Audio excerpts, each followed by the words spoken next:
So any questions or observations, please? Yes, I have seen these two hands. Any others, please? You want? All right, you come first.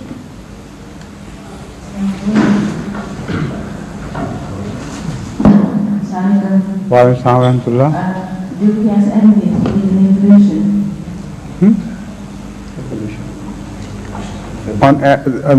You believe, whether we believe in the theory of evolution or not, is that the question? Yes. Yes, we believe. Can you point out to most of our Muslim friends they don't believe in it? So how do I convince them? Convince whom? My Muslim friends. You know, everything indicates towards a progressive development of things. Not only the life on earth, but every form of existence that we know of. Scientifically it can be proved beyond doubt. And they believe in those theories, they believe in whatever the scientists tell them, and even if they don't believe, it can be proved like 2 and 2 make 4. So how can they conceive the act of nature to be against the word of God, unless they believe in duality of Godhood, unless they believe there are two gods, one who created nature and the other who created the Holy Quran. So they clash with each other. This is not possible. If he is one and the same person, how could he forget what he had made and how he made it and contradicted it in his word?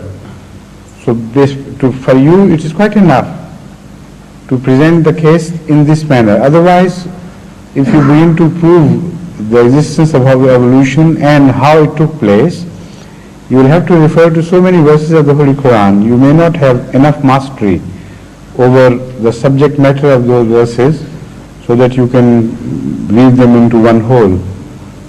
So this is a difficult process for you at your age and at your knowledge. So I think the best way I can suggest for you is the one that is already done. There's really one part of evolution, but they do not believe in that we came from monkeys or ants or not. Whether you came from? Monkeys and ants. Well, that concept of monkeys having turned into human beings like that is no longer valid. Number one, the process of evolution is so slow and is divided up into so many steps that it's impossible to say that a monkey got turned into man. This is no longer possible. Does he believe in the goodness of the flesh of hen or not? Ask him. Or goodness of any flesh or any food. Of course he eats something, or like if not flesh, he eats vegetables. Does he believe in the vegetables or not? Yes, He does. He can eat them without any scruples or hesitations. No? Yet what they are fed with in some places, that's pure filth. It is that filth turned into that vegetable. Looking at that filth, looking at the sewage system of London being directed to these fields, vegetable fields and things, can you ever bring yourself up to eating those things? If you think they have sprung directly from them. And they have. And the time involved is so short that you can see the whole process within a short time of your lifespan. You don't have to wait the whole life long to see this process develop. Within a matter of a few months, you see the whole system, the whole circle completed, and filth turned into beautiful vegetables, tomatoes and onions and things, flowers, fruits. Does that not happen? So how can you look at this transformation as you look at the transformation of animal life into human life in the simple terms, monkey turned into human being. There the processes in between are million times more than the process just I have described. And the time span is much, much larger. So you wonder at that, but don't wonder at what's happening before your very eyes in everyday life. You understand the point or no? All right. Salim? Yes, please. आपको call आई है नताशा की? हाँ? वैसे जा रहे हैं? अच्छा। In the Holy Quran, it is said that Allah waliyul ladina amanu yukhrijuhum min adh-dhulumati ila an-nur walladhina kafaru awliya'uhum at-taghut yukhrijunahum min an-nur ila adh-dhulumati ulaika ashabun nar fiha khalidun.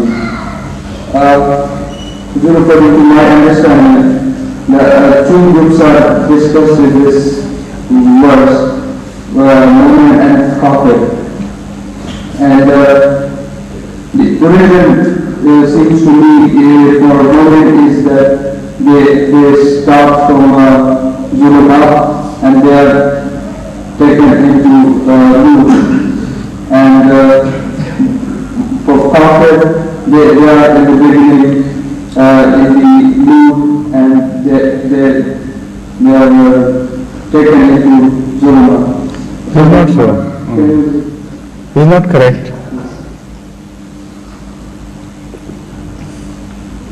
It doesn't imply, the verse, that somebody is in the darkness, total darkness, somebody is sitting in total light, and there are two types of forces, one carrying some from the light to darkness and from darkness to light and so on and so forth.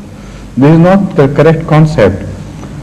The concept is that of education, and the comparison lies in the field of education and teachings. Some teachings are based on truth. So if you call somebody towards that teaching, that is calling towards light. From lack of light means people who are not aware of such teachings. Even if they are aware of that teaching, to invite them to a better form of that, more developed form of that, the same teaching that is light, would be tantamount to bringing them from darkness to light, that is in comparative terms. So that doesn't mean that they are evil people. The Holy Quran clearly declares that good, noble people are found in every religion, such as their reward would be with Allah. There are people who love Allah, yet they are not Muslims. So the Holy Quran does not totally reject a religion or the mankind outside Islam entirely. The Holy Quran is based on reality, on truth. So those are also called towards the Holy Quran who are in comparative darkness, not that they are evil people. So when you translate these verses into people against people, group of people sitting here, leaving that place and joining the other group, then it becomes rather difficult. You think everybody who is being invited to the Holy Quran is in total darkness. This is not correct.